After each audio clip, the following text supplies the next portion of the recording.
we got to talk about the goalie situation because there were reports recently. Nick Alberga on Twitter, Nick Alberga, and I believe a couple other guys were on this as well, reporting that John Gibson has essentially notified the Anaheim Ducks that he's open to a trade. He has 5 years left on his deal at $6.4 million a season. And immediately Leafs Twitter's like, John Gibson, wouldn't he look great in the blue and white? Leafs Twitter reacted to the possibility of adding a good player. Shocking.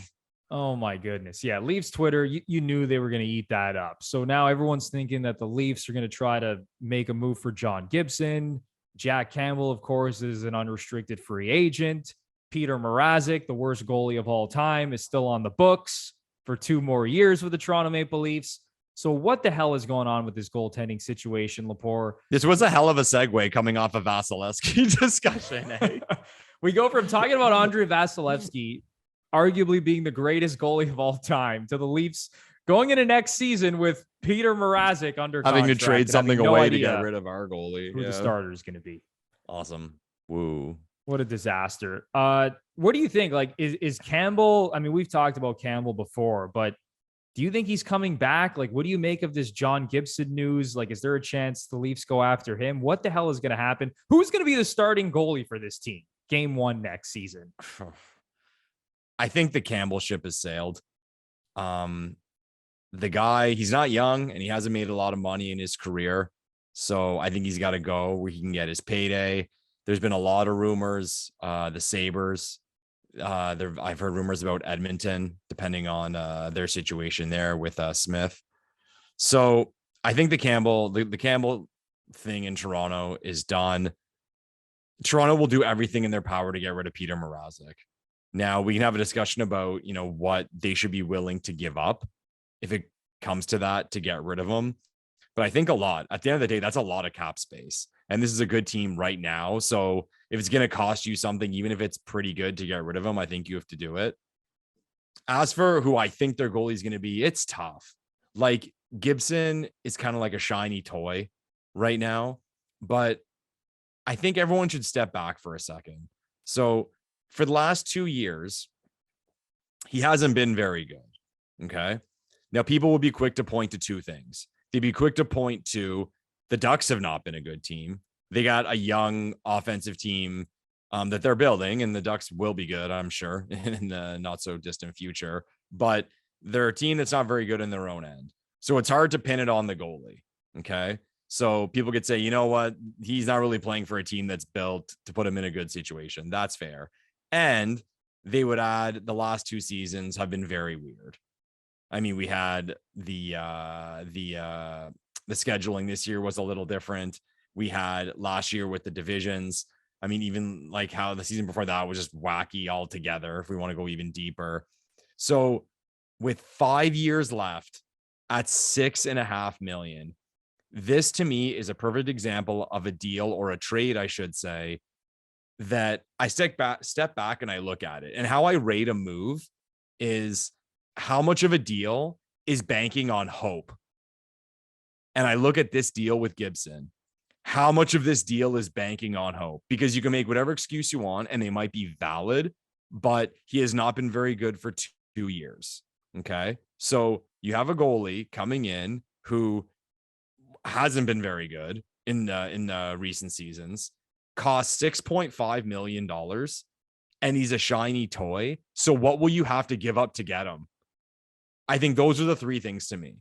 There's question marks, there's term and a cap hit, and what you're going to have to trade, because there will be I always say there's a stupid team. There's one team's going to go bananas for Gibson. I don't think it's the right fit. I really don't. And then the other thing, and this is the Leafs fan talking, if it is Gibson, it's just like, it's too loud. There'll be too much pressure on him if he has a bad first week or whatever. Like, the sky will be falling. 5 years left of this guy. It's just a sticky situation. And he's American with a 10-team no trade clause. So he's got to want to play for the Leafs. And I don't blame any goalie for not wanting to play for the Toronto Maple Leafs.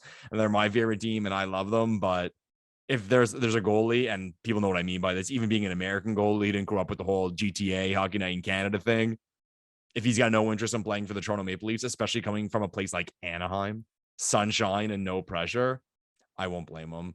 But I don't know, man. Like you look at that free agency list, and there's names, both UFA and RFA, and you can look at even like the trade possibilities. But before you go to that, like, what do you think of the Gibson thing? Like, would you like just it? Look at his numbers. You said it, Lepore. I go back over the last 3 seasons. It hasn't even been the last 2. You go back to 2019, 2020, 904 save percentage, 903 save percentage, 904 save percentage. The last 3 seasons. GAA of 3, 298, and 319. So this guy's essentially put up a goals against average over 3 and save percentage barely hovering above 900 for 3 straight seasons. Now, I will say the 5 seasons prior to that, he was pretty damn good. Yeah. And maybe you could even look at some of his advanced numbers. Like if you look at his goals saved above expected over the last 3 seasons, they might look a little bit better than maybe his overall save percentage numbers. Maybe just based on the team he's been playing on, the system, the talent around him. So I'd have to take a look at some of his advanced numbers as well. But just looking at his straight up save percentage and GAA over the last 3 years, that is not a player you want on the books for 5 years at $6.4 million. Yeah, that's tough. And especially considering, like you said, the assets you would have to give up to acquire him. I'm just not quite sure that's the answer, because you said you would want more of a sure thing. And with John Gibson, I don't think this is a sure thing. Even though he's still under 30 years old, he's still relatively young for a goaltender. Man, that's tough to commit to. Like at that point, shouldn't the Leafs have just re-signed Freddie Anderson for like $5 million a year? Yeah. Like what are we even doing here? The way I see it too is, and I think it was two shows ago, I talked about how I want to see this management group and this body of advanced stats personnel do creative, smart things. Like show me like this money's being invested properly. Show me that you do have the biggest scouting staff. Show me that the most money's getting invested into development. To me, the John Gibson thing is weak. It's like anyone could have done that. Like you made a big trade and traded a lot of assets for a name. Good for you. I'm expecting something smarter. I'm expecting a guy who was a backup who they see something in and it will cost them almost nothing type deal. So both you don't have to commit by way of term and cash, and it'll cost you less. So I'm hoping for something like that. And even too, like, and this is an argument for sure based on how bad people want to see number 1 goalie in Toronto. You look at the free agency list, or again, guys who are backups. And this isn't even Gibson versus whatever goalie the Leafs would end up with.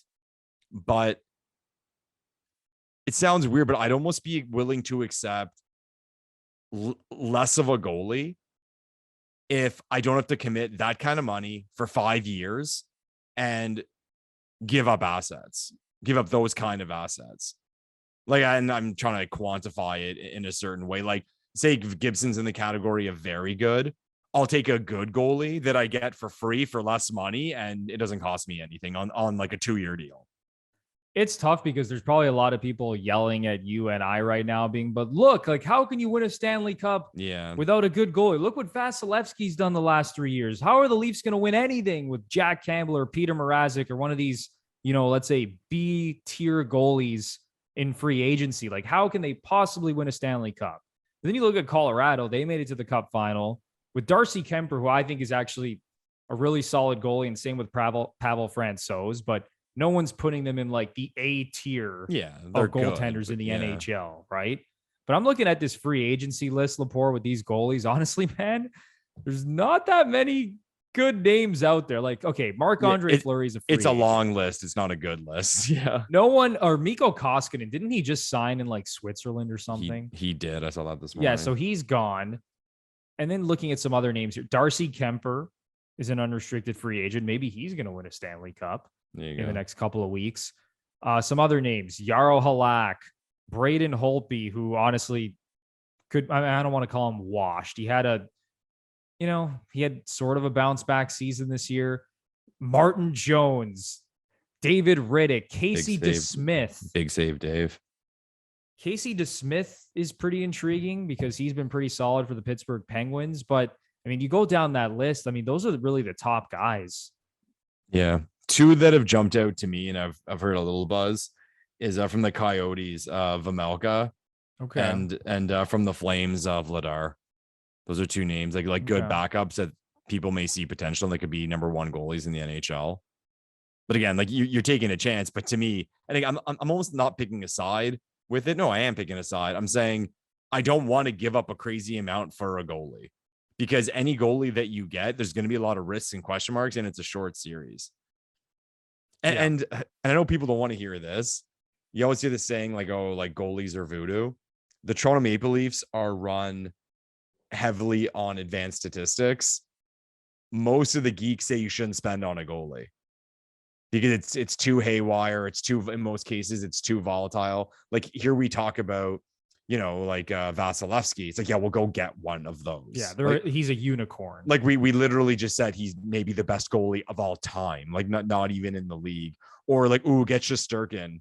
He's the Vezina Trophy winner, for crying out loud, this season. If the Leafs could get him, of course, and you'll pay him. But when you're in a situation where you have to acquire, it's tough.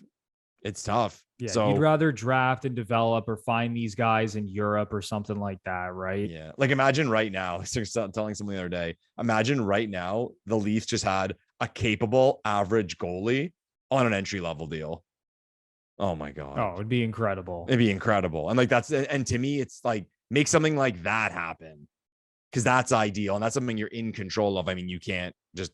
Yeah, because the Leafs have not drafted and developed a legit NHL goalie in a long ass time. Forever. So that's what this team needs to be focusing on, as opposed to spending assets on John Gibson, who hasn't been good for 3 years and comes in at $6.4 million for the next 5 years. And you have no idea what he's going to give you. Like that could completely blow up in their face. So I think we're officially shooting down the John Gibson rumors here on the GFP podcast. I mean, I'm almost surprised, and I don't know, maybe we just haven't seen enough. What would you give odds for Shalgren being like them saying like he's the starting goalie? Not very high. Yeah, me neither. Not very high. He did show flashes, but man, oh man, not a high pick in the draft. Like doesn't have a lot of pedigree as a prospect. Yeah. I mean, man. I mean, I'm sure I can get on board with him as the backup. Yeah. No problem. But man, as your number one, no. That just can't possibly happen, especially with how this team is constructed right now and how they're in win now mode. They need can they just find like a top 12 goalie somehow? Someone who can come in next season and give you top 10 to 12 numbers. The 918. That's the number. Give me a 918. So there's a lot to play out here. Is there anything else you want to get off your chest about the Leafs and the goalie situation? Get a goalie, guys. And I'll be honest, I think Dubas usually does stuff like this. It's kind of how we talked about Kampf earlier in the show. Kampf, Kasha, Bunting, how they came in this year and they were great. I'm expecting something out of left field. I'm expecting like people like, oh, get Fleury. Like they're not going to do that, or like make this big trade for Gibson. That's not Dubas's style. Maybe he likes to overthink things, and maybe he gives himself too much credit. You could argue, but it's going to be something creative. I really think it's going to be a name that no one's really bringing up, but when it happens, we'll be like, oh, okay, and like I'm open to that. Like, I think it's going to be one of those, if I'm being fair. Like, what's your prediction? Yeah, I hope the creativity isn't, we're going to sign Petr Mrazek to a 3-year deal, another one of those. But I do agree with you. I do think that they will get creative and maybe try to acquire a goalie who's under contract, who's a little bit more low key, who's younger even. I think maybe that's the type of goalie they'll go after. I would be stunned, honestly, if they traded for John Gibson. It just doesn't line up, like we mentioned, with Dubas's MO and even just the Leafs organization, the MO of the franchise. Like I can't see that happening, man. Especially a guy who's making that much money for 5 more years. I don't think so. So I'm right there with you, man. I think that they're going to get creative and they're going to bring in somebody. And maybe they re-sign Jack Campbell. Maybe they commit to Jack Campbell. Maybe he stays at a solid number. I'm not ruling that out whatsoever. But they gotta bring in a legit starting goalie here for next season, or what the hell are we even doing? Yes or no? Will Mrazek be back? No. Okay. So that means you're willing to give up something pretty nice to get rid of him. Yeah. They're gonna do whatever they can, I think, to get rid of Petr Mrazek in that contract. Yeah, they gotta find a team who needs salary. is what they gotta find. I mean, Arizona's taking a lot of shit. So they might be dump everyone on Arizona. Nick they're Ritchie, down. Petr Arizona's Mrazek. Down. Like, I remember us having the discussion of what's going to be harder to get rid of, Ritchie or Mrazek. We were able to pull off one. So come on, one more, Kyle, make it happen. One more time, Kyle. One more time.